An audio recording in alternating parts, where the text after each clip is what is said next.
hacer una pequeña pausa porque en este momento nos vamos hasta Palacio Nacional, donde el presidente Enrique Peña Nieto va a dar un importante mensaje y ahí lo tenemos. Himno nacional.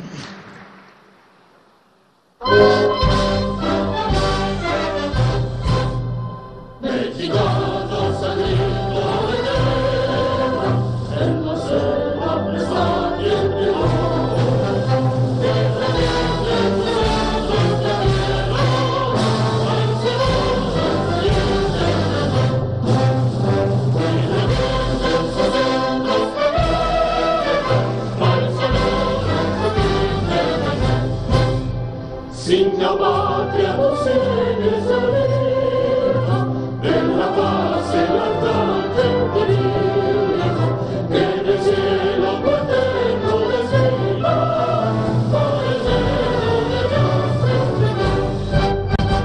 Mas yo soy arriesgado en la vida, tu palabra son tantas veces, pienso patria y la del cielo.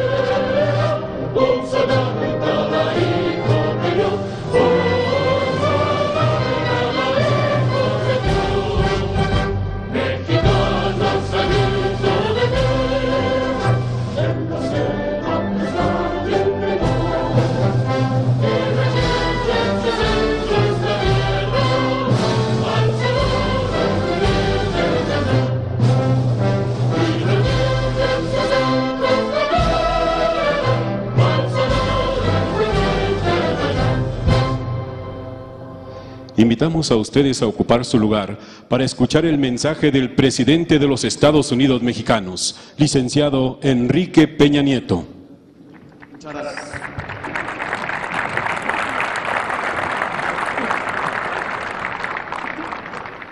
Señoras y señores, muy buenas tardes a todas y a todos ustedes.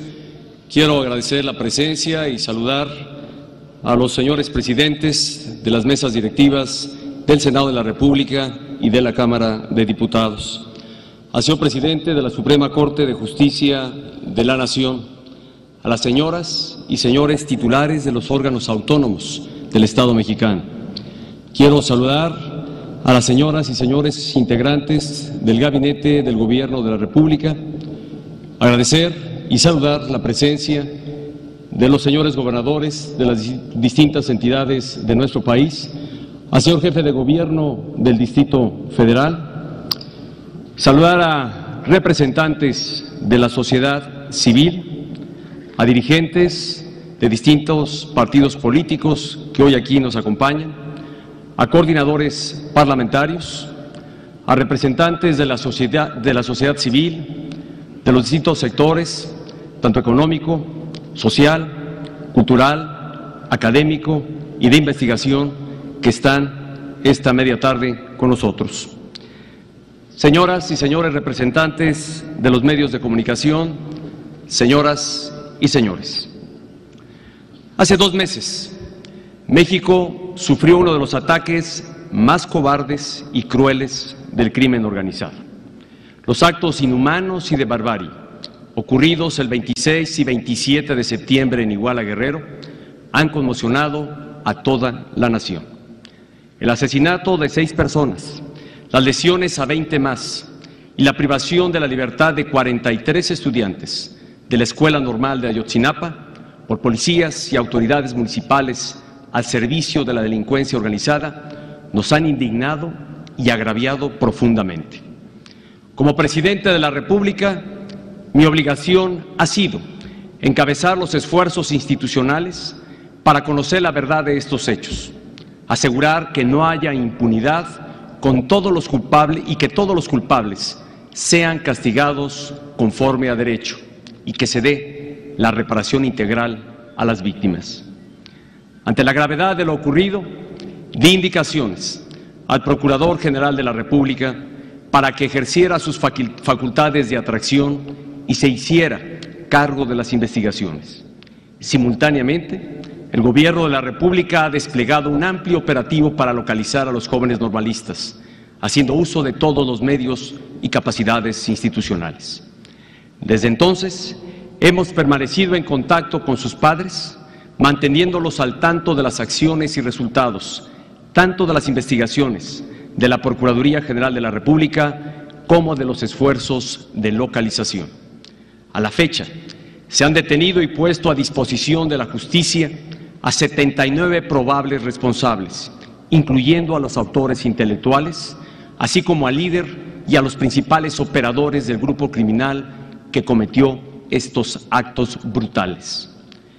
En un hecho inédito de apertura y transparencia, el Gobierno de la República solicitó por primera vez en la historia la asistencia técnica de la Comisión Interamericana de Derechos Humanos para localizar a los normalistas e investigar los hechos. Como padre de familia, comparto el dolor, la angustia y la incertidumbre de las familias de las víctimas. Como ciudadano mexicano, comparto también la exigencia de justicia de la sociedad entera. No pueden quedar impunes estos actos de barbarie. En la tragedia de Iguala se combinaron condiciones inaceptables de debilidad institucional que no podemos ignorar. Un grupo criminal que controlaba el territorio de varios municipios, autoridades municipales que eran parte de la propia estructura de la organización delictiva, policías municipales que en realidad eran criminales a las órdenes de delincuentes. Lo más desafiante para México es que a pesar de las acciones emprendidas en la actual y anteriores administraciones, algunas de estas condiciones de debilidad institucional siguen presentes en otras localidades y zonas del país. Desde el primer día de este gobierno, advertí que en los últimos años el Estado había cedido importantes espacios, que la inseguridad y la violencia robaban la paz y libertad de diversas comunidades del territorio nacional. Congruente con ello, definí como primer eje de mi gobierno lograr un México en paz. Impulsamos una política pública de seguridad y procuración de justicia que ha permitido reducir los homicidios dolosos. Los esfuerzos realizados son importantes. Han contribuido, en alguna medida, a generar condiciones de mayor seguridad en algunas regiones del país. Los hechos de Iguala nos han dejado claro a todos, a sociedad y gobierno, que aún hay mucho por hacer. Tenemos que cumplir la función esencial de un Estado, lograr la seguridad de los ciudadanos y la plenitud del Estado de Derecho. Seamos claros, solo a través del Estado de Derecho podremos superar juntos los retos de la inseguridad, la corrupción y la impunidad. A raíz de la tragedia de Iguala, México está nuevamente a prueba. Frente a ello, los mexicanos no podemos caer en el pesimismo ni abandonar nuestra esperanza de un mejor futuro. El dolor que siente el país tampoco es justificación para recurrir a la violencia o al vandalismo. No se puede exigir justicia violando la ley. Es momento de construir, no para destruir. Es momento de unir, no para dividir. Es momento de fortalecer nuestras instituciones, no para debilitarlas. Es momento de pensar en soluciones y de trabajar por México. A lo largo de nuestra historia nacional, los mexicanos jamás nos hemos rendido ante la adversidad. Hemos demostrado una y otra vez que somos una sociedad con dignidad, con valor, unida y solidaria. Una sociedad que hoy alza su voz para decir ya basta. Las personas que han salido a las calles en México y en distintas partes del mundo, las expresiones de solidaridad con los estudiantes de Ayotzinapa, de artistas, intelectuales y deportistas, las miles de inconformidades difundidas en redes sociales, así como las opiniones de articulistas y columnistas, todas coinciden en un punto fundamental, que México no puede seguir así. Y tienen razón. Después de Iguala, México debe cambiar. Por ello, como un mexicano más, me sumo al clamor ciudadano que exige justicia. Y como presidente de la República, y dejo de manera muy enfática, asumo la responsabilidad de encabezar todos los esfuerzos necesarios para liberar a México de la criminalidad, para combatir la corrupción y la impunidad. En suma, construir un pleno Estado de Derecho. No hay soluciones simples ni caminos cortos. Convencido de ello, he decidido impulsar cambios de fondo que permitan mejorar la seguridad, la justicia y el Estado de Derecho en México. Para fortalecer las capacidades institucionales en materia de seguridad pública, así como de procuración y administración de justicia, anuncio las siguientes medidas. Primera, el próximo lunes enviaré una iniciativa de reforma constitucional que facultará al Congreso a expedir la ley contra la infiltración del crimen organizado en las autoridades municipales. Esta nueva ley establecerá el mecanismo para que la Federación asuma el control de los servicios municipales o, en su caso, se disuelva un ayuntamiento cuando existan indicios suficientes de que la autoridad local está involucrada con la delincuencia organizada.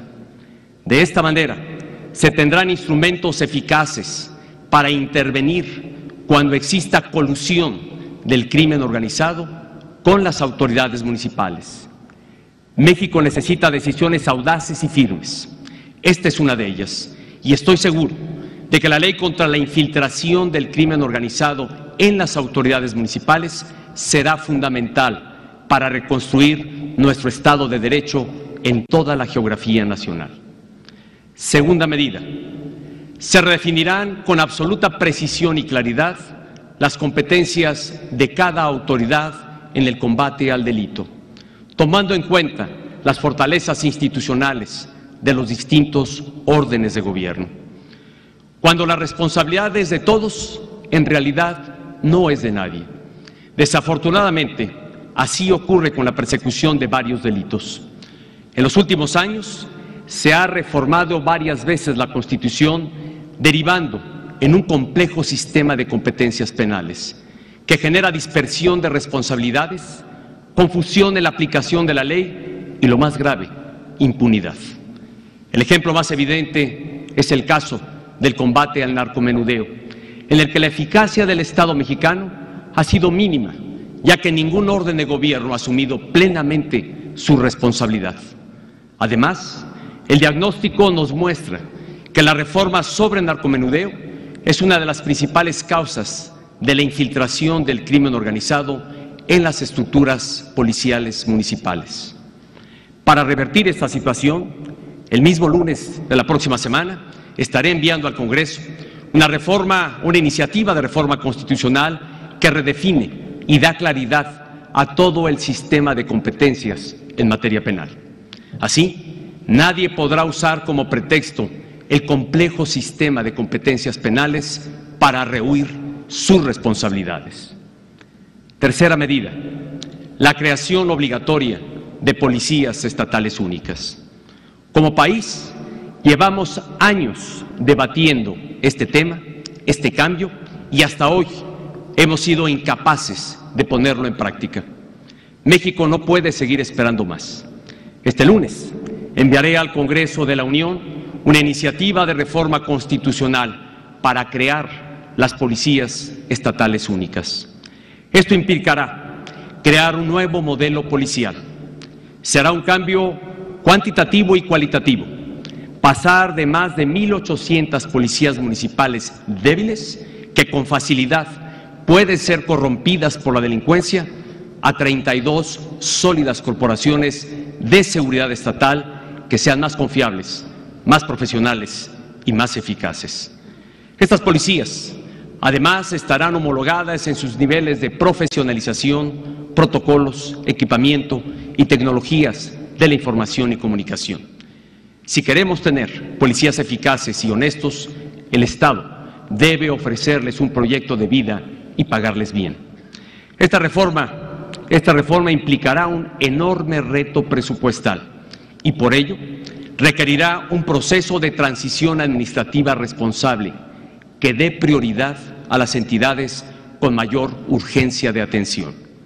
En este sentido, la iniciativa propone que los primeros 4 estados en adoptar este modelo sean Guerrero, Jalisco, Michoacán y Tamaulipas. Y para asegurar que así sea, la iniciativa prevé sanciones para los presidentes municipales que no entreguen el mando policial, así como para los gobernadores que no lo ejerzan. Reconozco a los 31 gobernadores y al jefe de gobierno del Distrito Federal que han manifestado su respaldo para adoptar esta reforma en sus estados, demostrando su compromiso con la legalidad y con México. Este gran esfuerzo por construir policías estatales eficaces se complementará con una cuarta medida: acelerar la creación de un teléfono único para emergencias a nivel nacional. En coordinación con el Instituto Federal de Telecomunicaciones, trabajaremos para que los mexicanos cuenten con un número único para pedir auxilio en casos de urgencia y poder acceder a otros servicios de ayuda y orientación. Propongo al titular de este organismo se estudie la posibilidad de que este número sea el 911, por ser el más reconocido y el más empleado a nivel mundial. El objetivo es que la población cuente con una respuesta inmediata de sus autoridades y cuerpos de emergencia. Además de facilitar la denuncia ciudadana, el número único permitirá recopilar datos y analizar información para mejorar la eficacia de las policías en el combate a la delincuencia. Quinta medida que habremos de impulsar es el establecimiento de una clave única de identidad. En pleno siglo XXI, México carece de un registro confiable de su población. Esto representa un obstáculo para dar certeza a los actos jurídicos, a la eficacia en la prestación de distintos servicios públicos y privados, así como a las labores de seguridad pública. Para hacer realidad la clave única de identidad, no partiremos de cero. El país ya cuenta con los registros del Instituto Nacional Electoral, del Instituto Mexicano del Seguro Social y del Seguro Popular. Se trata de que todo mexicano cuente con un número de identificación personal que le permita acceder más fácilmente a trámites y servicios gubernamentales, así como al sistema bancario y financiero. Como sexta medida, en lo inmediato, he ordenado al Gabinete de Seguridad que realice un operativo especial en la región conocida como Tierra Caliente. A partir de él, se ampliará el despliegue de las fuerzas federales, principalmente en los municipios de los estados de Guerrero y Michoacán. También he instruido que se incremente el apoyo de las fuerzas federales en los municipios que lo requieran de los estados de Jalisco y Tamaulipas. Como séptima medida, impulsaré acciones y reformas adicionales para hacer efectivo el derecho humano a la justicia. El pasado lunes, en los estados de Durango y Puebla, entraron en vigor los juicios orales en materia penal para el fuero federal. Ello demuestra la firme determinación del Estado mexicano de cumplir en los tiempos establecidos con la reforma constitucional alcanzada en el año 2008. No habrá prórroga a la fecha límite establecida por el constituyente mexicano. Castigar al responsable de un delito y proteger al inocente es un mandato constitucional que no se debe posponer. Pero la justicia no se agota, hay que decirlo, en el ámbito penal. Hay una justicia olvidada, la justicia cotidiana, aquella que demanda a la mujer a quien le niegan el divorcio, el trabajador al que no le pagan su salario o quien no puede cobrar una deuda. La justicia cotidiana es la que exige el ejidatario que pierde su tierra sin razón, el propietario a quien no le pagan la renta, el consumidor que no recibe el producto por el que pagó o el ciudadano que fue víctima de un abuso de autoridad, por mencionar algunos casos. Esta justicia suele ser lenta, compleja y costosa, lo que provoca que la mayoría de los mexicanos no pueda acceder a ella con facilidad. A pesar de esta realidad, que es evidente, no se han presentado soluciones de fondo a estos problemas. Por ello, en el próximo periodo ordinario de sesiones del Congreso de la Unión, impulsaré una amplia agenda de reformas para mejorar la justicia cotidiana. Para enriquecer estas iniciativas, le he solicitado al doctor Sergio López Ayón, director general del Centro de Investigación y Docencia Económicas, una de las instituciones más prestigiadas del país, que organice foros de consulta con juristas, académicos y representantes de la sociedad civil. Al finalizar sus trabajos, en un máximo de 90 días, recibiré sus propuestas y recomendaciones y por ello le agradezco a este Centro Público de Investigación su compromiso con México. Por su parte, en cuanto al respeto y protección de los derechos humanos, México cuenta con uno de los sistemas normativos más robustos del mundo. Sin embargo, aún prevalecen retos importantes en esta materia. Como octava medida, se llevará a cabo un conjunto de acciones que fortalecerán y pondrán al día los instrumentos para proteger los derechos humanos. Estas acciones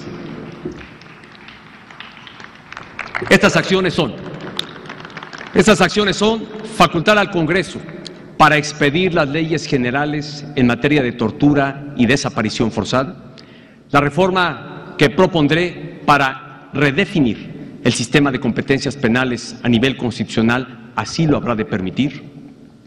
Otra acción será fortalecer los protocolos y procedimientos para que en casos de tortura, desaparición forzada y ejecución extrajudicial, las investigaciones sean oportunas, exhaustivas e imparciales. Establecer indicadores adicionales en materia de derechos humanos en coordinación con la CNDH y organizaciones de la sociedad civil. Crear un sistema nacional de búsqueda de personas no localizadas, así como un sistema nacional de información genética. Y publicar de inmediato el reglamento de la Ley General de Víctimas y poner en operación el Fondo de Ayuda, Asistencia y Reparación Integral, así como el Registro Nacional de Víctimas. Y como última acción en este ámbito, integrar el Consejo Consultivo para la implementación de la reforma constitucional en materia de derechos humanos. Con acciones como estas, el Gobierno de la República sigue trabajando para que el respeto y la protección a los derechos humanos sean prácticas permanentes del Estado mexicano, que día a día realiza la Suprema Corte de Justicia de la Nación en favor de los derechos humanos. Reitero también el irrestricto respeto del Ejecutivo Federal a la autonomía de la Comisión Nacional de los Derechos Humanos. Además, otro de los mayores desafíos para asegurar la vigencia plena del Estado de Derecho es el combate eficaz a la corrupción. Por ello, como novena medida, promoveré, con estricto respeto a la división de poderes, la pronta aprobación de diversas leyes y reformas en materia de combate a la corrupción que ya se encuentran en estudio y discusión en el Congreso de la Unión. En primer término, expreso el decidido respaldo del Ejecutivo Federal al Sistema Nacional Anticorrupción, que actualmente están debatiendo las diversas fuerzas políticas. Entre otros elementos, este innovador sistema incluye esquemas de vigilancia de autoridades por parte de la ciudadanía, el fortalecimiento de la Auditoría Superior de la Federación para que pueda hacer auditorías ya no solo de forma posterior, sino también durante la ejecución del gasto, la creación de un tribunal imparcial que impondrá las sanciones administrativas y de un fiscal anticorrupción nombrado por el Senado de la República para perseguir penalmente los casos de corrupción. La ciudadanía también contará con mecanismos ágiles para denunciar los hechos de corrupción y lograr que sean sancionados. Y para enriquecer este sistema, en este momento también propongo sanciones ejemplares para empresas que incurran o se coludan con alguna autoridad y que caigan en corrupción. Asimismo, manifiesto el respaldo del Ejecutivo Federal a la ley reglamentaria de la reforma constitucional en materia de transparencia. De manera similar, exhorto a la Cámara de Diputados a analizar, discutir y, en su caso, aprobar la iniciativa de reforma a la Ley de Obras Públicas y servicios relacionados con las mismas, que le envié hace poco menos de un mes. Este ordenamiento asegurará que los recursos destinados a obras públicas se administren con mayor eficiencia, transparencia y honradez, y con apego a las mejores prácticas internacionales. Esta reforma propone la figura de proyecto de magnitud o alcance relevante. Es decir, que la licitación y el desarrollo de los megaproyectos cuenten con mecanismos de supervisión y auditoría especializados durante el proceso de contratación o ejecución de la obra. La iniciativa también promueve el uso del sistema Compranet para asegurar la transparencia y obtener las mejores condiciones en la contratación de obras. Adicionalmente, con el fin de garantizar la legalidad de estos procedimientos, se establecen nuevos tipos administrativos para sancionar a los licitantes, contratistas y servidores públicos que evadan la ley. En suma, se trata de una legislación de avanzada que previene actos de corrupción en la contratación de obra pública. Y finalmente, como 10ª medida, esta Administración seguirá promoviendo los principios de transparencia, rendición de cuentas, participación ciudadana e innovación esenciales en un gobierno abierto como México se lo ha propuesto ser. Seguiremos promoviendo instrumentos que brinden a la ciudadanía los datos y la información pública en formatos útiles y de más fácil acceso. Y en este sentido, por ejemplo, he instruido a la Secretaría de la Función Pública para que desarrolle un portal de información sobre los proveedores y contratistas de toda la Administración Pública Federal. De esta manera, cualquier ciudadano podrá conocer en un solo sitio el número y monto de los contratos de cada dependencia federal o de cada empresa que preste sus servicios a la Administración Pública Federal. Estas 10 medidas tienen como objeto fundamental fortalecer el Estado de Derecho en México. Sin embargo, los trágicos acontecimientos en Iguala también revelan una dimensión social y económica detrás de la violencia y la debilidad institucional. La justicia que queremos va más allá del ámbito legal. Incluye también la reducción de la pobreza, la marginación y la desigualdad que padecen los estados del sur del país. Hoy existen 2 Méxicos: uno, inserto en la economía global, con crecientes índices de ingreso, desarrollo y bienestar. Y por el otro lado, hay un México más pobre, con rezagos ancestrales que no han podido resolverse por generaciones. La desigualdad regional cada vez es mayor en los estados de la frontera norte y del Bajío respecto a los estados de Guerrero, Oaxaca y Chiapas. Mientras que en los primeros, su Producto Interno Bruto per cápita creció 40% en los últimos 20 años, en los segundos prácticamente no aumentó. Peor aún, estas disparidades, lejos de reducirse, se están ampliando con el paso del tiempo. Como país, no podemos continuar por esa ruta de desigualdad y división, pensando que la única alternativa es la contención de la pobreza con medidas asistencialistas. El sur requiere una estrategia de desarrollo integral, inmediata y de gran alcance, que implicará la solidaridad de todo el país con el México más necesitado. La paz también se construye con desarrollo y corresponde a todos dar prioridad a la región que se está quedando atrás. La mayoría de los conflictos sociales y políticos más graves del país tiene su origen precisamente en la falta de desarrollo de los estados de Chiapas, Guerrero y Oaxaca. Para revertir esta situación, tan solo en infraestructura, el Gobierno de la República está invirtiendo más de 195,000 millones de pesos en estas 3 entidades del sur. Estas inversiones incluyen importantes autopistas, como la intercostera que va de Michoacán hasta Puerto Chiapas, la Oaxaca-Salina Cruz o la modernización de la Tuxtla Gutiérrez, Comitán-La Trinitaria. Igualmente contempla infraestructura hospitalaria, como los hospitales generales de Coyuca de Catalán y Acapulco en Guerrero, o el Hospital General del Seguro Social en Tapachula, Chiapas. El Programa Nacional de Infraestructura también incluye proyectos estratégicos como los gasoductos del corredor transísmico, el de Salina Cruz a Tapachula, o el de Lázaro Cárdenas a Acapulco, que permitirá introducir el gas natural por primera vez a esta región del país. Sin embargo, las acciones en favor de estos 3 estados del sur no pueden limitarse a inversiones en infraestructura o en programas sociales. La gravedad del momento nos debe llevar a innovar y a proponer lo que nunca se ha intentado.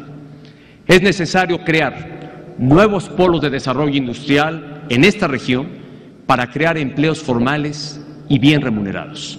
Por ello, por primera vez en nuestra historia, propongo que se establezcan 3 zonas económicas especiales en la región más atrasada del país.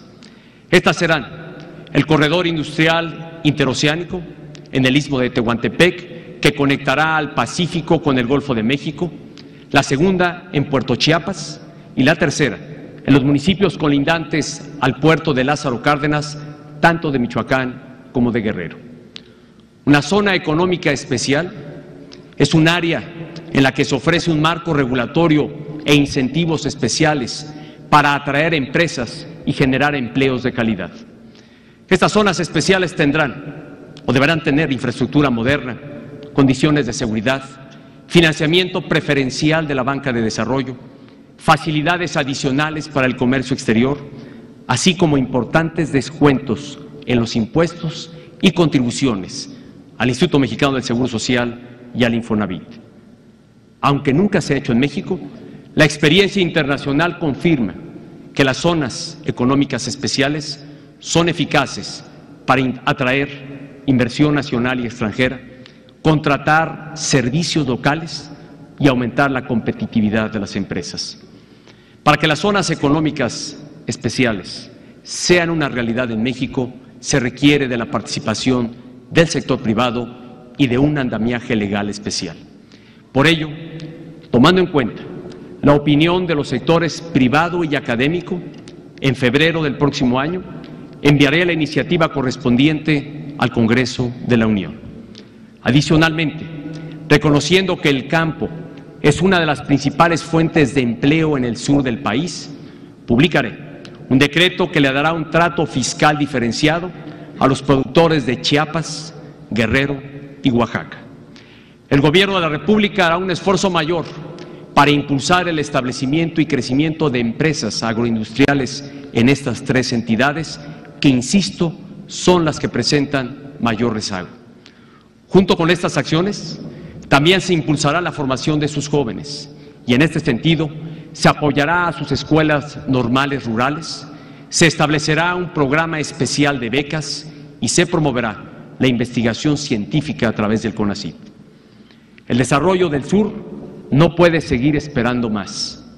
En consecuencia, se tomarán acciones como las siguientes: un plan emergente de empleo temporal que beneficiará directamente a más de 300,000 familias, 2,000 millones de pesos adicionales en créditos para las pequeñas y medianas empresas a partir de garantías de la banca de desarrollo, programas emergentes de impulso al campo con una inversión de 4,000 millones de pesos adicionales en crédito, un programa de renovación y repoblamiento de los cafetales, un programa inmediato de pavimentación para los próximos 6 meses con una inversión de 1,500 millones de pesos, así como un decreto de medidas de apoyo fiscal para Acapulco debido a las condiciones sociales que ha enfrentado recientemente y que hacen urgente la reactivación de su economía.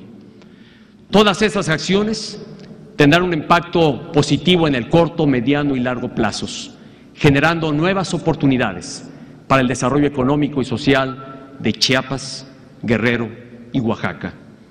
En esta ocasión, reitero que la próxima semana enviaré una iniciativa para desvincular el salario mínimo de diversos precios y tarifas de la economía. Con esta medida, se busca que el país pueda tener un debate serio y amplio sobre las medidas que permitan elevar el ingreso de los mexicanos.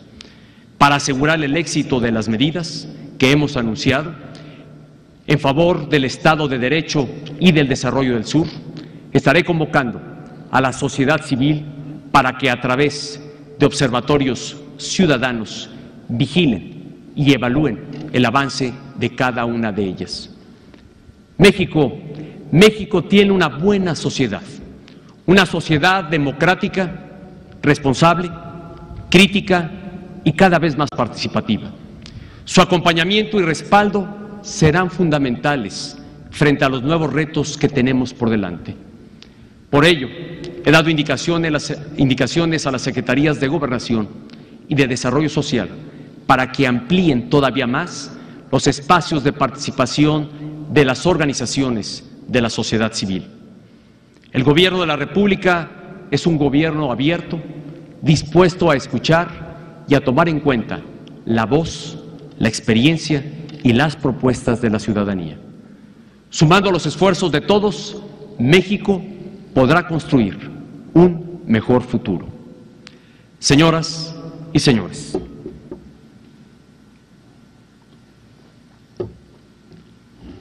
gracias a un amplio acuerdo político en favor de México, nuestro país logró concretar reformas transformadoras.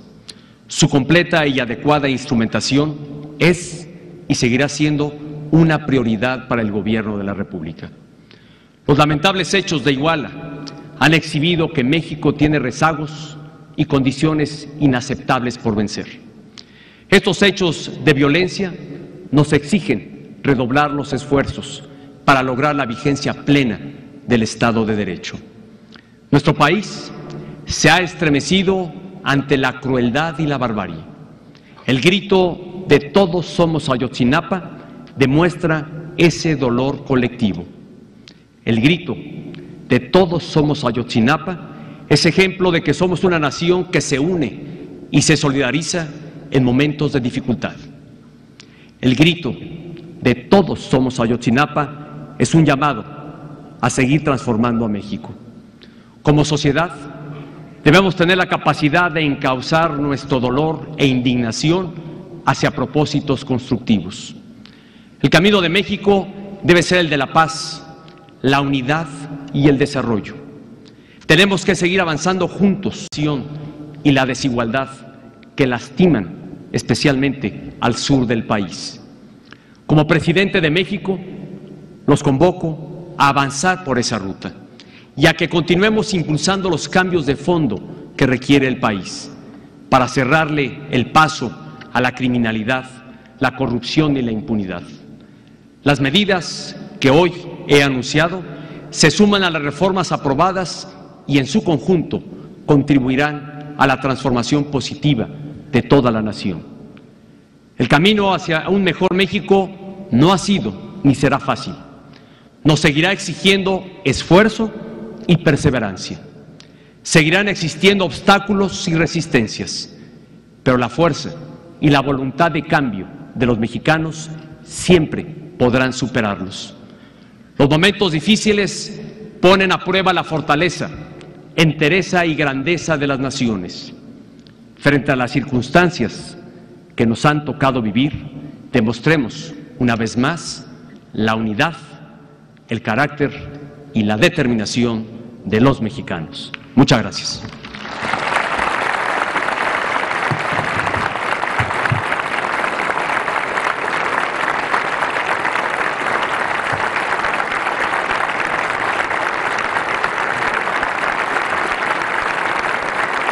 Damas y caballeros, se despide de ustedes el presidente de los Estados Unidos mexicanos, licenciado Enrique Peña Nieto. Te invitamos a seguir cuestionando la información con los siguientes videos.